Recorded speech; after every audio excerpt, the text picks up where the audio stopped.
Let me ask you a question. When exactly did the Puritans win? Let's get into the fray. I don't feel so good, but I guess I'm okay. I guess I will kill everyone anyway. I don't feel so good, but whatever, oh well. I'll send everyone down to heaven while I laugh up here in hell. America, home of bold declarations, rebellious ideals, and the occasional drunk guy yelling, freedom! But now it feels like it's governed by the world's most sanctimonious HOA. Everywhere you turn, someone wagging their finger in disapproval, prudes ready to pounce. Did you know that 16 U.S. states have officially declared pornography a public health crisis? Public health crisis, really? Are ERs being overrun by chronic masturbation injuries? What is this crisis exactly? Carpal tunnel syndrome? Friction burns? Someone sprained their wrist? Now we need new legislation? Listen, DIY orgasms have been humanity's pastime since before the invention of pants. Hell, masturbation predates the wheel. If it were a public health crisis, I think this species would have keeled over dead many, many centuries ago. But it doesn't stop at porn, oh no. According to PEN America, over 1,600 books were banned or challenged in 2023 alone. LGBTQ plus themes, racial justice narratives, or anything with a little whiff of sexual content. You'd think these books were demonic grimoires capable of summoning Lucifer himself.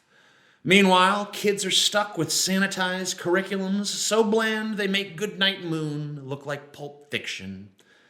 And speaking on the subject of abstinence, 37% of U.S. school districts teach it as the only form of birth control, abstinence. Because nothing quells raging teenage hormones like a stern, just say no. Sure, okay, tell that to the biological inferno that is puberty. Studies show that abstinence-only education doesn't work. It's about as effective as a parachute made of spaghetti. Delicious, but ineffective. And the states that push it have higher teen pregnancy rates, higher STIs. Bravo, folks. Mission accomplished. Let's move on to entertainment.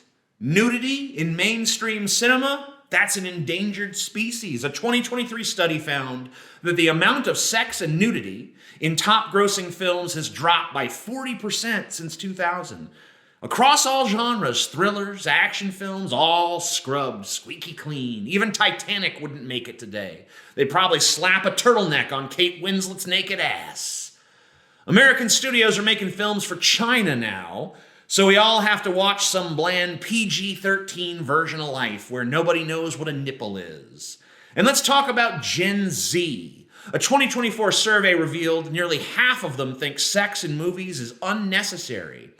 Sure, Gen Z, who needs character-driven explorations of intimacy when they got porn? Because that's what I always hear when I bring this up. Who cares if there's sex in movies? We got porn for that. Listen, moron, porn is there to titillate, not to explore the messy, nuanced ways that sex weaves through relationships and power and identity. Stripping sex from stories is like saying, well, we don't need food scenes in movies, just watch cooking shows for that. We don't need comedy in movies, just watch stand-up for that. Idiotic argument, defeated with ease. I dismiss it. Now let's dive into my favorite chapter, the weird crossroads of porn and politics. On one hand, politics is trying to destroy porn, but on the other hand, politics is shaping porn. Take Utah, a state so repressed it thinks ketchup is a hot sauce. According to Pornhub, Utah consistently ranks high for stepmom and step-sibling searches. What's going on there, Utah? Magic undies getting a little tight? And Alabama, where they banned sex toys until very recently, leads the nation in BDSM searches. Now, I know correlation doesn't necessarily equal causation, but in this case it does, yeah. Meanwhile, in those pillars of Western civilization, Louisiana and Georgia, interracial porn is disproportionately popular. I love these rednecks, man. Spewing hate for black people by day, spewing something else for black people by night. I guess the third K in KKK probably stands for cum. And of course, let's not forget red states' love affair with trans porn. States like Texas, Mississippi, and Kentucky consistently top the charts. So here's the million-dollar question. Are conservatives afraid of trans people because they're attracted to them, or are they attracted to them because they're afraid of them? Honestly, that's a PhD thesis waiting to happen. If anyone out there is in college, write it up for me. It's like the chicken or the egg question, only, interesting. But hey, it's not just right-wingers we can roast here. Let's piss off everybody, shall we? Let's talk about their unwitting dance partners on the left, the woke scolds, the purity police, the cry-bully SJWs, who think they're making the world a better place by filling it with their constant nattering stupidity. How these supposed radicals became the moral police, I'll never understand, but here we are. Social media is awash with people clutching their pearls over problematic depictions of sexuality in art, BDSM in fiction, romanticizing abuse, non-monogamous relationship, harmful power dynamics. These sorts of arguments are identical to the Bible thumpers of old, like Jerry Falwell and Ronald Reagan. They've just been updated and run through a filter of pop feminist buzzwords. This isn't America's first rodeo with moral panics, of course. It's practically a national pastime. Back in the 1690s, we had the Salem witch trials. Remember those? A Puritan fever dream where the righteous saw Satan lurking in the shadows. Every barn, every bakehouse, he was there, lurking, ready to strike. And you know the interesting thing about those witch trials? The men who conducted them were obsessed with physical descriptions of Satan's dick. Take the testimony of Mary Johnson, a woman accused of witchcraft in 1693. She claimed that Satan had a thing like a man's, but colder than spring water. Or the trial records of Goody Glover, who described the devil's unnatural member in lurid detail. These men, these pious, God-fearing Puritans, devoted courtroom proceedings to interrogating women about the anatomy of their alleged demonic lover. Cold, deformed, alien, Satan's member was a canvas on which they painted their fears, their oppressions, and their insecurities. You skip forward 3 centuries or so, and you have the Satanic Panic of the 1980s. Evangelicals convinced suburban parents that Dungeons and Dragons was a gateway drug to devil worship, and heavy metal music would transform their kid into a satanic cultist overnight, when in fact it takes months of hard work and dedication to become a satanic cultist. Come on, don't give these kids unreasonable expectations. It's funny, isn't it? The mainstream media, who mock idiots like Alex Jones for spreading misinformation and laugh at him for raving about demons and witches, conveniently forget their own history, because back in the 1980s, you could turn on any major news network, these supposed bastions of journalistic integrity, and you would see them peddling the same brand of hysterical nonsense, only back then it was the Satanic Panic. Remember 2020, 60 Minutes? These were not fringe conspiracy outlets. They were the gold standard of American journalism, and yet they gave airtime to stories about satanic cults, kidnapping children, ritual sacrifices in suburban basements, and demonic possession running rampant through daycare centers. Geraldo Rivera made a career out of it, airing a sensational special in 1988 called Devil Worship, exposing Satan's underground. He claimed with zero credible evidence that Satanists were everywhere, corrupting the nation from the shadows. It was basically Alex Jones before Alex Jones, only with slightly better hair and a bigger budget. By the time the 90s rolled around, the Satanic Panic was over, but it was replaced by a new moral outrage, violence and video games.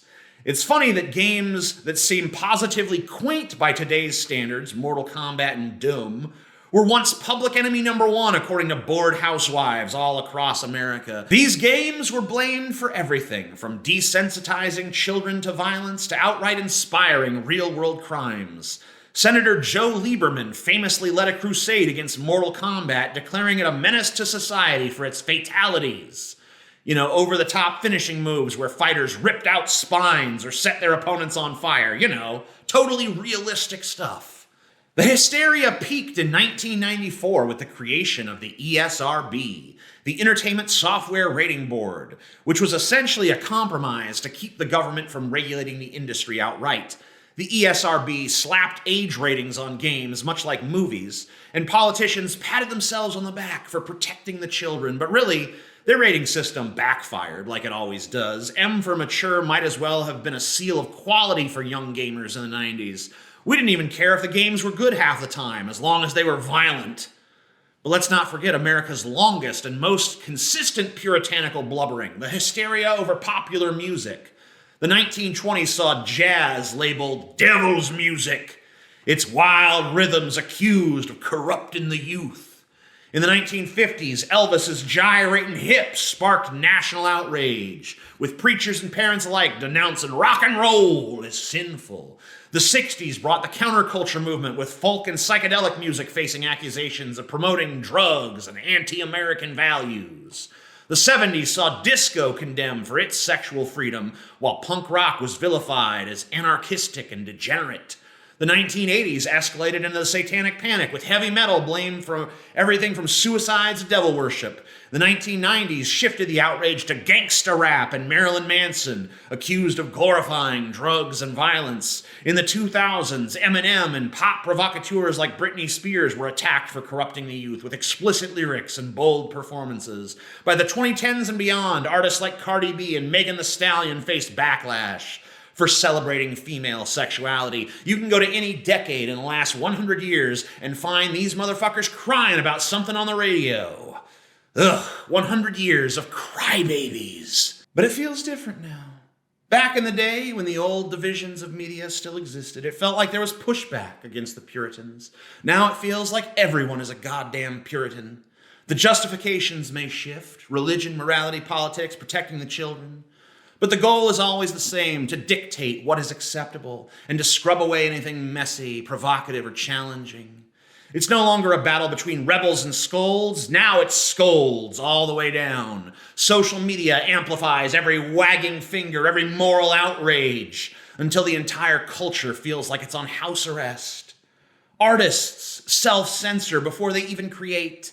Studios preempt backlash with sanitized content. Even everyday people are afraid to speak their minds lest they trigger a mob. So let me ask you again, when exactly did the Puritans win? Because I'm starting to think it wasn't one parade we missed. It was a slow, relentless march that left us all trapped in their joyless parade route. And unless we wake up, we'll be stuck here forever, clutching our pearls, burying our humanity under mountains of disapproval. And if you think these prudes are bad, the opposition is even more depressing. These self-styled free speech warriors who seem to think that they're heroes for peddling bigotry to the masses, as if free speech were just a shield for the powerful to punch down, rather than a tool to challenge authority or expand human expression. These warriors posture as defenders of liberty while peddling bigotry and crying oppression whenever they face criticism. Newsflash, being called out for hateful rhetoric isn't censorship. It's the marketplace of ideas doing its goddamn job. But instead of engaging in actual discourse, they lean into the victim complex. Pretending that free speech means freedom from consequences. Meanwhile, their hypocrisy knows no bounds. They're often the loudest voices calling for book bans, curriculum restrictions, and purges of anything remotely woke. For them, free speech isn't a principle, it's a cudgel, wielded selectively to silence others while amplifying their own prejudices. And the worst part? Their bad faith crusade cheapens the real fight for freedom of expression, turning what should be a noble cause into a circus sideshow. Step right up and see the poor, censored free speech warriors' new Netflix special and sold-out comedy tour. Aren't they oppressed? Part of the problem is that everything in this country has been tribalized, and both sides are willing to pick up the moral indignation hammer and point to the opposition and say, look how loathsome they are. Look at the horrible things they believe, even when half the time these idiots agree with each other, even if their reasoning's a little different. You know what's really missing in all this noise? The individual. The genuine and unencumbered self-expression of the standalone human being, not as an extension of their political affiliation or their religion or their culture or their race, but as just the pure expression of their own unique humanity. We've been utterly deprived of that. Everyone's been turned into a mouthpiece for their group, press-ganged into compliance with whatever orthodoxies said group happens to have. This age of social media interconnectedness has put the long-existent forces of conformity enforcement into hyperdrive, creating a paradigm wherein any deviation from the group's prescribed beliefs or values is met with swift correction. People feel as though they must loudly and repeatedly affirm the dogma of their chosen tribe or risk being cast out as a heretic. This vaunted culture war has no winners, only losers. And the three biggest losers are individuality, creativity, and freedom of thought. Here's what I recommend. It's time for humanity to re-individuate. It's time to resign from your tribe, from your in-group, from your collective. It's time to take a step off the conveyor belt of groupthink and rediscover who you are without the crutch of tribal identity. Resign from the endless cycle of affirmation and outrage that defines so much of modern discourse. Stop parroting the slogans, the hashtags, the approved talking points of your in-group, and start asking yourself, what do I actually think? What do I value? What do I want to create or express or explore? Re-individuation isn't about rejecting community. It's not about rejecting collaboration. It's about reclaiming your autonomy within them. It means embracing the discomfort of being a standalone human being capable of dissent, capable of making mistakes, capable of growth. It means daring to be complex, contradictory, or even messy, even when that makes you unpopular or misunderstood, because this puritanical nightmare must end. The cycles of tribalized outrage and moral policing have turned society into a prison of sameness, where every individual is flattened into a two-dimensional caricature of their in-group. Let me be crystal clear.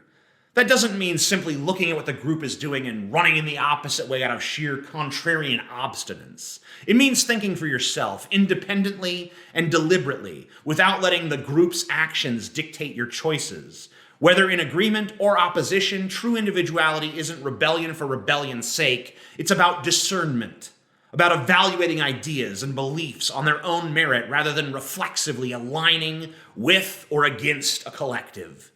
It means rejecting the lazy binaries of tribal thought, the idea that you must either conform completely or reject entirely.